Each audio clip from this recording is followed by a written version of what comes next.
10 tahun menikah, ternyata pernikahanku tidak sah, dan ini penyebabnya. Ting! Sebuah pesan masuk di gaweku yang kini akan aku serahkan pada pemilik kios jual beli HP. Aku bermaksud untuk menjual HP-ku untuk beli beras.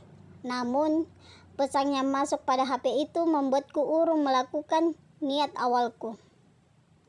HP tetap aku jual setelah membaca pesan masuk tadi. Lalu aku pulang menemui Mas Tatang suamiku, mengabarkan bahwa bapak di kampung sedang sakit keras dan kami diminta untuk pulang. Mas Tatang menatapku dengan tatapan naral. Maafkan Mas Dek, selama 10 tahun menikah, Mas belum bisa memberimu kebahagiaan.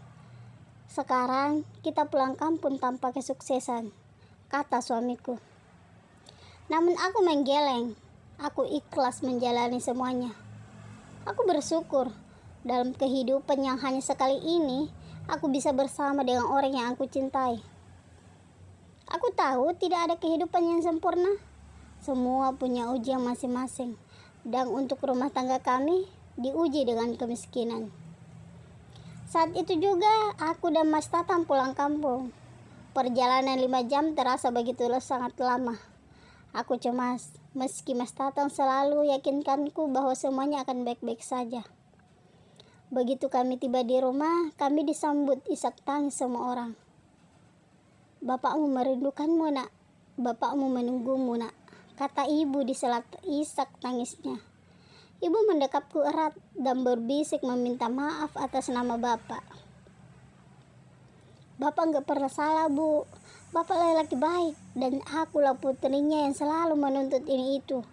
Dan bapak selalu berusaha memenuhi keinginanku meski bapak mesti kerja keras, kataku pada ibu di sela isak tangisku. Ibu menuntun ke keluarga di mana bapak sedang terbujur di atas kasur. Badannya sudah tidak bisa bergerak, namun tatapannya seolah bersinar menyambut kedatanganku. Bibirnya bergerak tanpa suara, seolah ingin bercerita banyak hal sejak aku memilih keluar dari rumah ini sebagai seorang istri yang mesti ikut suaminya. Aku berlari ke arah bapak, mendekapnya erat. Bibir bapak terus bergerak, air mata menetes di kedua pelupuk matanya. Irfan adikku mendekat, dia mencari tahu apa yang bapak katakan.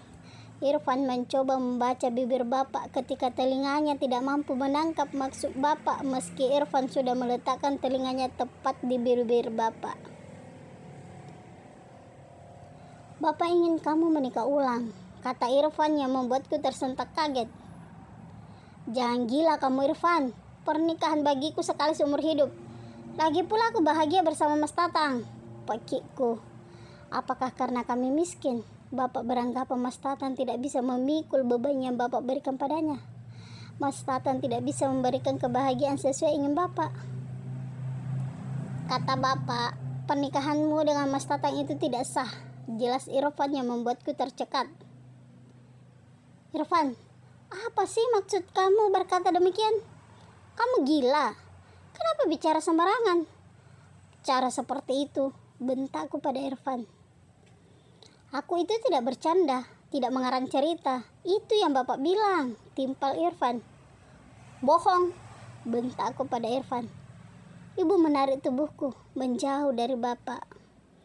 Bapak kamu sedang sakit nak, jangan berdebat di depannya, bujuk ibu sembari menuntunku menuju ruang tamu.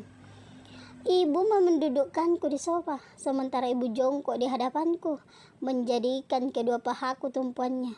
Ibu membenamkan wajahnya di pahaku. Kami menangis bersama. Apakah bapak sudah pikun? Ataukah penyakit bapak membuat bapak mengigau?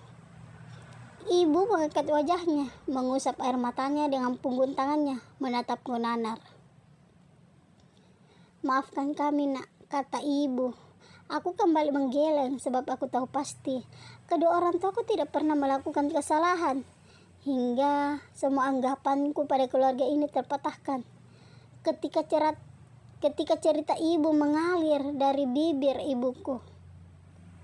Ternyata bapak adalah suami kedua ibu. Sementara suami pertama ibu yang merupakan ayah biologisku tidak tahu kemana. Saat itu, aku dan Irfan masih sangat kecil dan tidak ingat apa-apa. Bapak dinyatakan mandul, dan untuk melupakan masa lalu itu, Bapak memilih untuk merantau, tinggal bersama orang baru yang tidak tahu apa-apa mengenai kehidupan kami. Bapak sayang padaku dan Irfan melebihi ayah kandungku. Namun Bapak ingin hubunganku dengan Bapak disembunyikan rapat-rapat. Aku dan Irfan diakui sebagai anak kandung Bapak, dan Bapak ingin menyimpan rahasia itu hingga jasad berkalan tanah. Bapak menjadi wali dalam pernikahanku, padahal Bapak bukanlah waliku, dan itulah penyebab pernikahanku tidak sah. Dan sekarang Bapak ingin pernikahanku diulang, dan Irfanlah yang berhak menjadi waliku. Di depan tubuh Bapak yang lemah, akhirnya Mas Tatang kembali melafazkan ijab kabul. Dan saat itu juga, Bapak menghembuskan nafas terakhirnya setelah yakin bahwa pernikahanku dengan Mas Tatang kini sah. Setelah pemakaman Bapak, aku dan Mas Tatang pamit pulang. Namun ibu menyerahkan uang tabungan Bapak yang Bapak selalu sebut disimpan untuk diberikan padaku. Uang tabungan Bapak lumayan banyak. Kami bisa beli ruko untuk membuka usaha yang maju dan membuat perekonomian kami membaik. Selesai.